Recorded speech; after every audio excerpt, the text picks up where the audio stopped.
अमित ने धीरे धीरे अपने कमरे का दरवाजा खोला और अंदर गया। कमरे में धूल जमी हुई थी। फर्नीचर पुराने लेकिन व्यवस्थित थे और फर्श पर बिखरे पन्ने, कुछ टूटी हुई कुर्सियां थी। अमित ने सोचा, चलो अब कुछ सहारा मिल गया, यहाँ कम से कम मैं आराम तो कर सकता हूँ। वह बिस्तर पर बैठा और सांसें जमाकर धीरे धीरे शरीर को आराम देने की कोशिश करने लगा। लेकिन तभी बगल वाले कमरे से एक अजीब सी आवाज गूंजने लगी। शुरुआत में तो वह हल्की सी सरसराहट लगी, पर धीरे धीरे आवाज बदल गई। यह अब किसी औरत की नहीं, बल्कि किसी मर्द की चीख थी, किसी की पीड़ा और डर को व्यक्त करती हुई। अमित के रोम-रोम में सिहरन दौड़ गई। उसने तुरंत उठकर दरवाजा खोला, लेकिन कमरे में कोई नहीं था।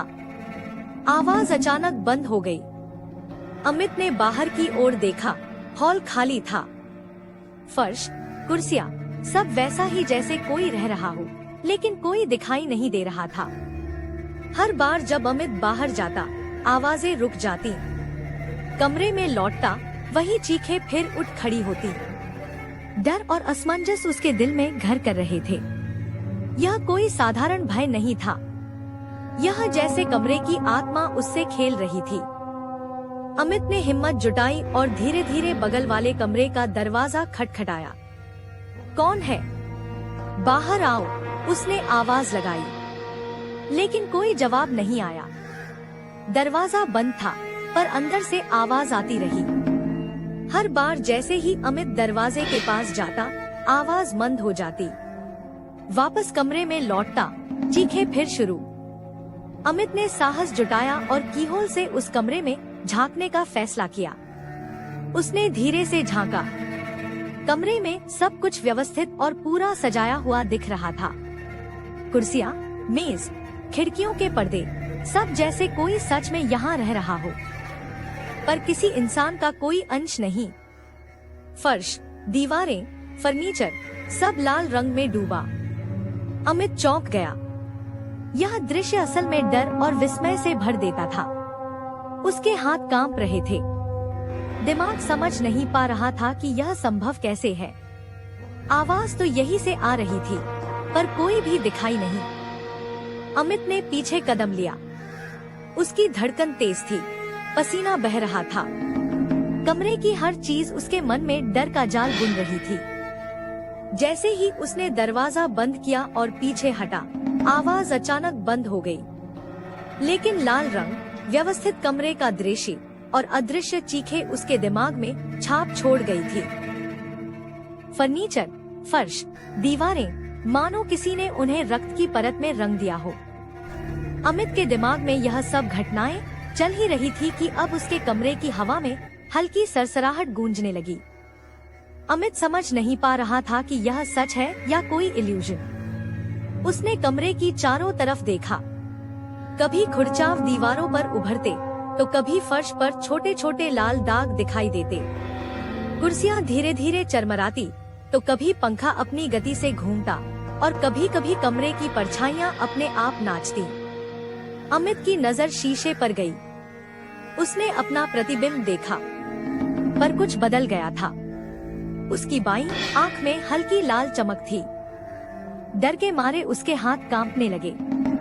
कमरे की हर चीज उसे देख रही थी।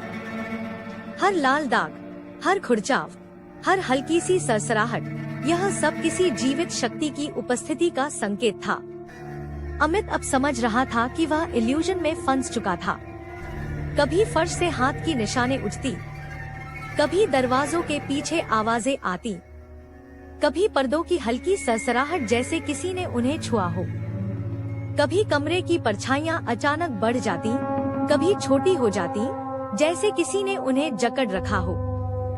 हर बार जब अमित डर के मारे कदम पीछे हटाता, तो आवाजें शांत हो जाती। पर जैसे ही वह कमरे में वापस आता, चीखें फिर से उठ खड़ी होती। अमित ने गहरी सांस ली और कमरे के बीच की ओर बढ़ा।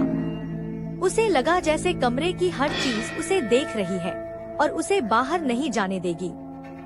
पर उसके अंदर की हिम्मत धीरे धीरे जाग रही थी।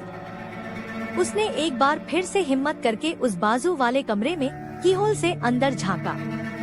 उसने देखा कि कमरे में सब कुछ व्यवस्थित था। कुर्सियाँ, मेज, पर्दे, जैसे कोई सच में यहाँ रह रहा हो, पर किसी इंसान का कोई अंश नहीं। फर्श, दीवारें, फर्नीचर सब लाल रंग में डूबे। अमित चौंक गया। यह दृश्य उसके दिमाग में डर और विस्मय पैदा कर रहा था। अमित अब समझ चुका था कि यह सब किसी आत्मा के नियंत्रण में लग रहा था। रात का डर अब चरम पर था और अमित की हिम्मत, समझ और साहस की परीक्षा चल रही थी। रात की हर घड़ी में इल्यूजन बदलता रहा, चीखें बढ़ती रहीं, लाल कमरे का भय अमित के मन में घर कर गया। अब उसकी सोच यह थी, मुझे इस इल्यूजन से बाहर निकलना होगा, नहीं तो यह रात और लाल कमरा मुझे निगल लेंगे। अमित के साथ यह घटनाएं पूरी रात चलती रही। वह बहुत ही डर चुका था। अमित सुबह होने का इंतजार करने लगा। सूरज की हल्की रोशनी कमरे में आई। सभी चीखें बंद हो गई। लाल रंग फीका पड़ गया। अमित थका हुआ, कांपता हुआ धीरे धीरे नीचे आया तो उसने देखा गेट पर कोई बूढ़ा नहीं था। वहाँ खड़ा था नया वॉचमैन। अमित ने घबराकर उस वॉचमैन से बूढ़े के बारे में पूछा। तब उस वॉचमैन ने बताया कि यहाँ पर कोई बूढ़ा नहीं है। अमित ने घबराकर रात की सारी घटनाएं विस्तार से उस वॉचमैन को बताई। वॉचमैन चौंका और बोला, तुम यहाँ रात कैसे गुजार गए?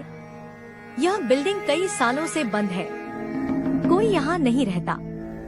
बूढ़ा भी वर्षों पहले इसी बिल्डिंग में मर चुका था। उसकी एक आंख फट गई थी और लाल हो गई थी। अमित की थकान, डर और कंफ्यूजन चरम पर थी। उसे अब सारी बात समझ में आ रही थी। मतलब वह जिस कमरे के कीहोल से अंदर देख रहा था, जहाँ पर सब कुछ लाल दिख रहा था, वह असल में कमरा नहीं था, उस बूढ़े की आंख थी जो अमित को अंदर से देख रही थी। अमित सारी रात इल्यूजन के बीच फंसा था और अब उसकी आंखों में वही लाल नजर बस गई थी। वह इल्यूजन अब केवल कमरे तक सीमित नहीं थी। रात ने उसे अपनी गिरफ्त में ले लिया था और अब वह भी किसी की लाल नजर बन चुका था। तो दोस्तों, अगर आपको यह कहानी डरावनी लगी हो और आपकी रूह तक सहरन पहुंची हो तो वीडियो को लाइक जरूर करें। अगर आप और ऐसी हॉरर स्टोरी सुनना चाहते हैं तो मेरे चैनल को सब्सक्राइब करें और बेल आइकॉन दबाना न भूलें, ताकि अगली कहानी की चीखें आप सबसे पहले सुन सकें। आपकी राय हमारे लिए बहुत अहम है, तो कमेंट में लिखिए कि आपको यह कहानी कैसी लगी और कौन सा हिस्सा सबसे डरावना लगा। और अगर आप चाहते हैं कि आपकी दोस्त और परिवार भी यह डरावनी रात महसूस करें, तो वीडियो को शेयर करें और उन्हें भी रात की लाल आंख की सहरन का हिस्सा बनाइए।